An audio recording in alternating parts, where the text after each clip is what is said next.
ఒక మీరు ఒక పోస్ట్ గురించి మాట్లాడదామండి. ఇక్కడ ఏమంటున్నారంటే, సినిమా ఫంక్షన్‌లో రాజకీయాలు మాట్లాడతారా? ముందు ముందు ఉందిరా మీకు జాతర అని జెప్పేసి ఒక పోస్ట్ అయితే పెట్టారు. మరి ముందు ముందు ఏముంటది సార్ జాతర? అదే వీళ్ళందరూ సోషల్ మీడియాలో పుల్లులు తప్పించి ఇంకంతకు మించి ఏమీ లేదు. ఇలాంటి ఓకే. పోస్టులు నేను చాలా చూసాను ట్విట్టర్ లో. హ్మ్. ఇంకొక పోస్ట్ ఏం పెట్టారు ఒకతను, నేను ప్రమాణం చేస్తున్నాను, ఆ! నేను సినిమా నేను సినిమా చూడను, చూడకపోగా ఇంకొక ఇంకొక 20 మందిని చూడను, చేయకుండా సినిమా చూడకుండా చేస్తా అన్నాడు. అవును.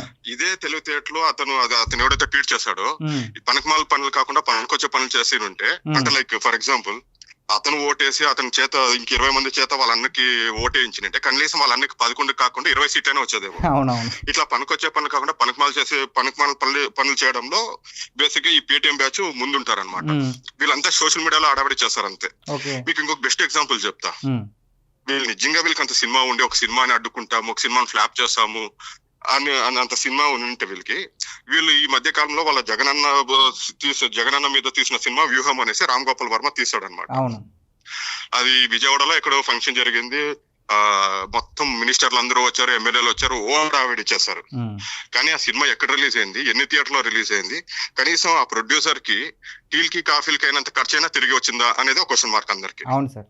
వీళ్ళ స్థాయి అదే అనమాట. హ్మ్. ఎందుకంటే వీళ్ళు ఇంకొకటి యాత్ర 1, యాత్ర 2 అని 2 సినిమాలు కూడా ఉన్నాయి. అవును. ఎవరు రాజశేఖర రెడ్డి గారి గురించి యాత్ర 1, జగనన్న గురించి యాత్ర 2. యెస్.